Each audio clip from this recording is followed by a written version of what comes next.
వేదిక టీవీ. నేను మీ ప్రియ. ఈరోజు మనం దర్శించుకునే పుణ్యక్షేత్రం మనకి అతి చేరువలోనే మన నల్గొండ జిల్లాలో ఉంది. 2000 సంవత్సరాల నాటి ఈ దేవాలయం నల్గొండ జిల్లా శాలిగౌరారం మండల్ వల్లాల గ్రామంలో శ్రీ పార్వతీ శంభులింగేశ్వర స్వామి దేవాలయం ఉంది. గర్భాలయంలో ఉన్న శివలింగం 2000 సంవత్సరాల నాటిది. ఎడమవైపున విఘ్నేశ్వరుడు, సుబ్రహ్మణ్యేశ్వర స్వామి, అమ్మవారి మూర్తులు కనిపిస్తాయి. 2003లో ఈ వినాయకుడి విగ్రహం ప్రతిష్ఠింపబడింది. తదుపరి సరస్వతీదేవి, అలాగే అతి పురాతనమైన ఒక అమ్మవారి విగ్రహం కూడా ఇక్కడ ప్రతిష్ఠింపబడింది. గర్భాలయంకి ఎదురుగా ఉన్నటువంటి జ్యోతి గురించి ప్రత్యేకంగా చెప్పుకోవాలి. అక్కడ దీపాన్ని నందదీపం అని పిలుస్తారు. ఇది గత 60 సంవత్సరాలుగా నిరంతరాయంగా ఆగకుండా వెలుగుతూనే ఉంటుందట. ఈ ఆలయానికి వచ్చే భక్తులు తమ కోరికలు తీరిన అనంతరం ఈ నందదీపంలో నూనెను వడ్డించి తమ మొక్కులను తీర్చుకుంటారు. గర్భగుడిలోకి ఇతరులకి ప్రవేశం లేనందున అభిషేకాలకి అనువుగా ఉండటం కోసం గర్భగుడికి కుడివైపున అమర్నాథేశ్వరుణ్ణి, పార్వతీదేవిని ప్రతిష్ఠించారు.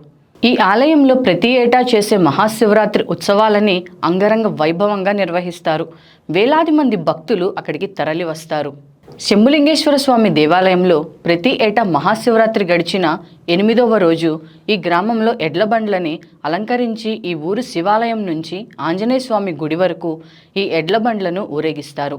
ఇలా చేయటం వల్ల ఊరికి మంచి జరుగుతుందని ఆ ఊరి వారందరూ భావిస్తారు. అసలు ఆంజనేయ స్వామి గుడి వరకే ఎందుకు ఊరేగిస్తారు అనేది ఇక్కడ అర్చకులను అడిగి తెలుసుకుందాం. స్వామివారి ఆలయంలో పూజా కార్యక్రమాలలో భాగంగా ప్రతినిత్యము ఆగమన శాస్త్ర ప్రకారంగా ఇటు పూజా కార్యక్రమాలు నిర్వహిస్తూ ఉంటాము.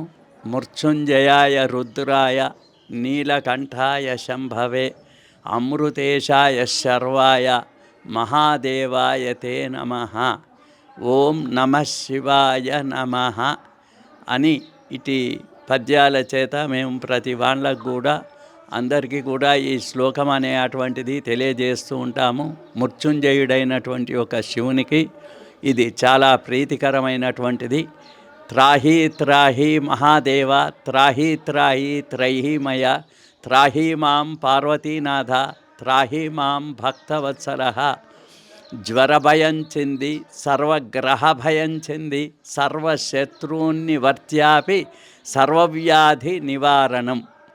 ఈ యొక్క పద్యాన్ని కనుక చదువుకున్నట్లుంటే అపమృత్యు బాధలు అనే అటువంటివి తొలగవు. అందరూ కూడా మా గ్రామంలో త్ర్యంబకం యజామహే సుగంధిం పుష్టివర్ధనం ఉర్వారుకమివ బంధనాన్ మృత్యోర్ముక్షీయమామృతాత్. మరియు అదేవిధంగా శివస్వాములు కూడా ఒక 50 మంది శివస్వాములు కూడా 40 రోజులు దీక్ష తీసుకొని శ్రీశైల యాత్రకు కూడా వెళ్ళడం అనేటువంటిది ఇప్పుడు 20 సంవత్సరముల సంధి ఇటు కంటిన్యూయేషన్ కార్యక్రమాన్ని కూడా మా గ్రామస్తులు నిర్వహిస్తున్నారు. అటు వల్లాల గ్రామస్తులు, అటు భక్తులందరికీ కూడా భగవానుని యొక్క అండదండ ఉండాలి. మరి భగవంతుడు మనకి ఇచ్చినటువంటి ఒక సేవా విశేషాలలో ఎప్పటికైనా కూడా నీ పద్యావలులాలకించు చెవులన్ నిన్నాడు వాక్యంబులన్. అందరూ కూడా మనకు భగవంతుడు చెవులు ప్రసాదించింది ఆయన గురించి తెలుసుకునేటందుకే. నీ పద్యావలు లాలకించు చెవులన్ నిన్నాడు వాక్యంబులన్. నీ పేరంబగు సేయు హస్తయుగములు, చేతులిచ్చింది ఆయన పేరును మనం తలుచుకునేటందుకే. నీ పేరంబగు సేయు హస్తయుగములు, నీ మూర్తిపై చూపులున్, నీ పాదంబుల పొంత మొక్కు శిరముల్, నీ సేవపై చిత్తముల్, నీపై బుద్ధులు మాకు ఇమ్ము కరుణన్ నీరేజ పత్రేక్షణ. శివాలయం ఉన్నప్పుడు ఉట్టిగా ఉంచకూడదు. చేతులారంగ శివుని పూజింపడేని, నోరు నొవ్వంగ హరికీర్తి నుడవడేని, దయయు సత్యంబు లోనుగా తలపడేని, కలగునేటికి తల్లులా కడుపు చేటు అనేది ధర్మశాస్త్రం.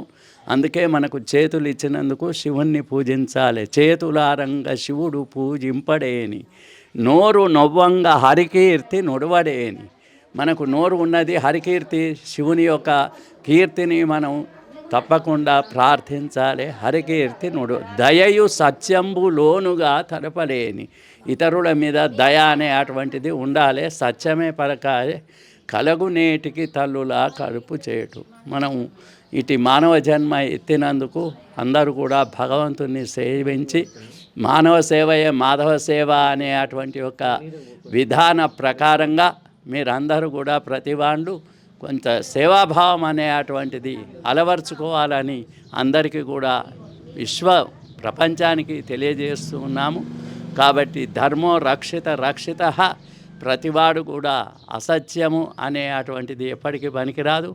సత్యమే తప్పకుండా మనకు విజయం అనే అటువంటిది కలుగుతుంది.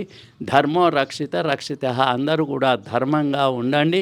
మీకు ఆ యొక్క భగవంతుడే అనేక విధాలైనటువంటి యొక్క కార్యక్రమాలు అనే అటువంటిది మీరు అనుకున్నటువంటి ఒక ఫలితం కలుగుతుంది. కాబట్టి ఎవరైనా సరే ధర్మో రక్షిత ధర్మాన్ని కాపాడినప్పుడే ఆ ధర్మం మనల్ని తప్పకుండా కాపాడుగాక. 9వ రోజు శ్రీ పార్వతీ శంభులింగేశ్వర స్వామి దేవాలయంలో కళ్యాణోత్సవం ఎంతో ఘనంగా నిర్వహిస్తారు. గ్రామస్తులే కాకుండా చుట్టుపక్కల గ్రామాల వారు కూడా హాజరవుతారు. కళ్యాణోత్సవం అనంతరం ప్రత్యేక పూజలు చేస్తూ కటకాలు చదువుతారు. దేవుని ఊరేగింపును బయటకు తీసుకొని వస్తూ అక్కడ ఏర్పాటు చేసిన అగ్ని గుండాల మీద స్వామివారిని పల్లకి ఊరేగింపులో భాగంగా స్వామివారిని అగ్ని గుండాల మీద అటూ ఇటూ తిప్పుతూ 3 సార్లు తర్వాత గ్రామంలోకి తీసుకొని వెళ్తారు. చూశారు కదా శంభులింగేశ్వర స్వామి దేవాలయం విశిష్టతను. ఇలాంటి మరిన్ని భక్తి భావాల గురించి తెలుసుకోవడానికి వేదిక టీవీ ఛానల్ని సబ్స్క్రైబ్ చేసుకోండి.